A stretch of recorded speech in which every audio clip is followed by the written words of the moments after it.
வணக்கம். தனுசு ராசினியர்களுக்கு மூலம், போராடம், உத்திராடம் இந்த 3 நட்சத்திரக்காரர்களுக்கு இந்த மாதம் எப்படி இருக்கும்? பராபவ வருடம், ஆனி மாதம், பூச நட்சத்திரம் என்று அமிர்த யோகம், பஞ்சமி திதி, தனுசு ராசிக்கு சந்திராஷ்டமம்.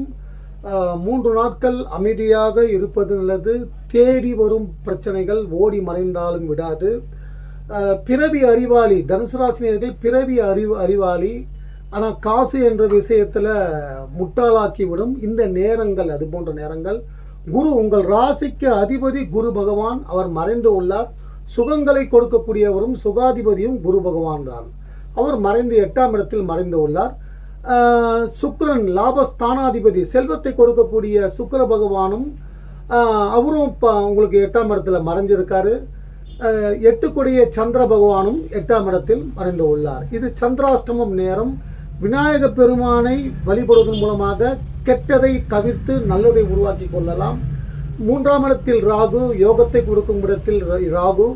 4ஆம் இடத்தில் அர்த்தாஷ்டமத்து சனி என்று சொல்வார்கள். அதாவது அஷ்டமத்து சனியில் பாதி.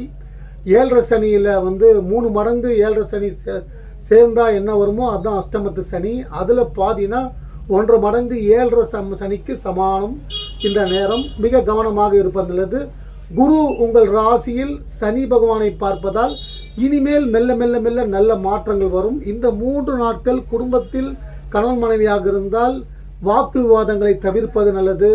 ஆரோக்கியமான அழகான வார்த்தைகளை பேசுவதன் மூலமாக நிம்மதி உண்டாகும். அதாவது நல்லவங்க கூட கெட்டவங்களாக மாறக்கூடிய நேரம் இந்த நேரம். கவனமாக இருப்பது நல்லது. ஏறக்குறைய இன்னும் டிசம்பர் மாதம் வரை குரு அஷ்டமத்தில் தான் இருப்பார். அதன் பிறகு பாக்கியஸ்தானத்திற்கு வரும் பொழுது பூர்வ புண்ணியஸ்தானமான உங்கள் ராசிக்கு குரு பார்வை வர இருப்பதால் நிறைய நல்ல மாற்றங்கள் ஏற்படும். அதற்குண்டான அடித்தளங்களை இப்பொழுதே செய்யுங்க. நல்ல நண்பர்களை தேடிக்கொள்ளுங்கள். தனுசு ராசினியர்கள் நல்ல நண்பர்களை தேடிக்கொள்ளுங்கள். பாக்கியஸ்தானாதிபதி 7ஆம் இடத்தில் அமர்ந்து கொண்டு ராசியை பார்த்து கொண்டிருக்கிறார். மாணவர்களுக்கு புதன் பகவான் பார்வையால் நிறைய நன்மைகள் ஏற்படும். 7இல் புதன், எந்த தடையும் இருக்காது, வெற்றிகள் உண்டாகும். திருமண பாக்கியம் உண்டாகும்.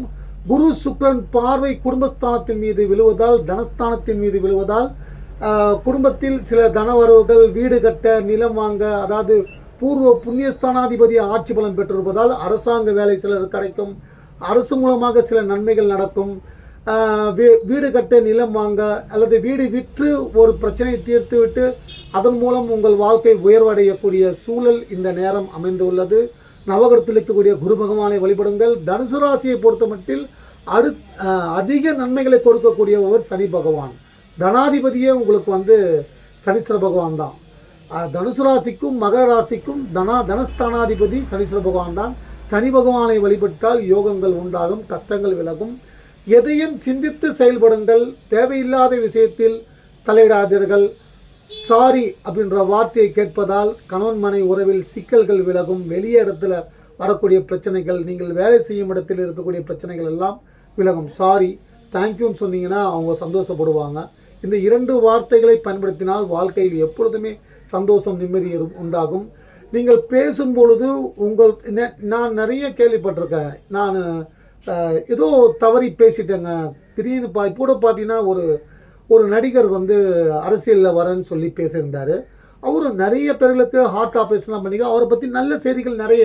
ஆனால் வாய் தவறி எதையோ ஒன்று சொல்ல போய் ஏதோ விமர்சனம் ஆகிவிட்டது. அதெல்லாம் இதற்கெல்லாம் காரணம் சனீஸ்வர பகவான் நாக்கை பிறல வைத்து விடுவார். நல்லவங்க கூட கெட்டவங்களாக மாறிடுவாங்க. அதனால் கவனமாக இருங்க. தனுசு ராசி இப்போ வாகனங்களை வேகமாக ஓட்டுவது தவிர்ப்பது நல்லது. எந்த விஷயத்திலும் நிதானமாக யோசித்து செயல்படுவதன் மூலமாக பிரச்சனைகளை தவிர்க்கலாம். கூட உடன் பிறந்தவர்கள் மூலமாக ஆதாயங்கள் உருவாகக்கூடிய சூழல் இப்பொழுது உள்ளது. இந்த ரியல் எஸ்டேட், டாக்டர், மருத்துவ தொழில், உணவு தொழில், விவசாயம் போன்றவற்றை செய்பவர்களுக்கு நிறைய நல்ல மாற்றங்கள் ஏற்படும். அடுத்து கோபத்தை கொஞ்சம் குறைத்து கொள்ளுங்கள். கோபம் உங்களுக்கு சத்ரு.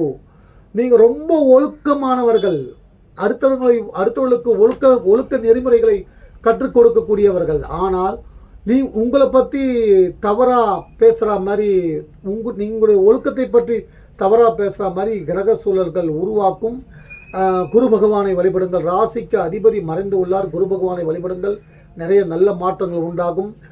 சனி மீது குரு பார்வை இருப்பதால் ஆரோக்கிய பிரச்சனைகள் வராமல் இருக்க சனீஸ்வர பகவானுக்கு சனிக்கிழமை அன்று தேங்காயில் ஒரு தேங்காய் வாங்கி சரிபாதியாக உடைச்சி அதில் கருப்பு எல் முடிச்சு போட்டு தீபம் நிற்க வச்சு அந்த முடிச்சே திரியாக நிற்க வச்சு தீபம் ஏற்றி ஓம் நீலாஞ்சன சமாபாசம் ரவிபுத்திரம் யமாக்கிரஜம் சாயா மார்த்தாண்டம் சர்வசம்பூதம் தம் நமாமி சனைச்சரம் என்ற ஸ்லோகம் சொல்லி, அல்லது சனீஸ்வர பகவானே பிரபஞ்ச நீதிபதியே உன் பொற்பாதம் சரணம், எனக்கு நல்லதை செய், நல்லவங்களை கிட்ட வச்சு கெட்டது இருந்தாலும் என் உடலில் இருந்தும் கெட்டதை விலக்கிவிடு, என்னை சுற்றி இருக்கும் கெட்டதை விலக்கிவிடு, நல்ல சந்தோஷமான ஆரோக்கியமான விஷயங்களை எனக்கு கொடு என்று சொல்லி வேண்டுங்க. நிறைய நல்ல மாற்றம் உண்டாகும். திருமணம் குழந்தை இல்லாதவர்களுக்கு நிச்சயம் ஆண் குழந்தை இல்லைன்னு சொல்லி வேண்டவர்களுக்கு ஆண் குழந்தை பிறக்கக்கூடிய வாய்ப்புகள் உண்டாகும். தன புத்திரகாரகன் குரு பகவான், நவகரத்தில் இருக்கக்கூடிய குரு பகவானுக்கு தீபம் ஏற்றி வழிபடுங்கள். நிறைய சுப மாற்றங்கள் உண்டாகும். இன்னொன்று, தனுசு ராசியை பொறுத்த மட்டில் தனுசு ராசிக்கு குரு தட்சிணாமூர்த்தி அதிதேவதை. ஆனால் கலத்திரஸ்தானாதிபதி புதன் பகவான், நவகரத்தில் இருக்கக்கூடிய புதன் பகவானை வழிபடுவதன் மூலமாகவும் செல்வம் கடன் தொல்லைகள் விலகும். மகாவிஷ்ணு பெருமாளை வழிபடுவதன் மூலமாகவும் திருமண வாழ்க்கையில் சந்தோஷம் மகிழ்ச்சி உண்டாகும். தனுசு ராசி மெல்ல மெல்ல உங்கள் வாழ்க்கையில் வெளிச்சம் வரப்போகிறது. நிறைய நல்ல மாற்றங்கள் உருவாகப்போகிறது. 2.25 நாள் அப்படியே அமைதியாக ஞாயிற்றுக்கிழமை வரைக்கும் அப்படியே அமைதியாக இருந்துருங்க. நல்லதே நடக்கும். நீங்கள் கொடுத்து வரும் அன்பிற்கும் ஆதரவுக்கும் நன்றி. இந்த வீடியோ பிடிச்சிருந்தால் சப்ஸ்கிரைப் பண்ணுங்கள், ஷேர் பண்ணுங்கள். வாழ்க வாழ்க. வணக்கம்.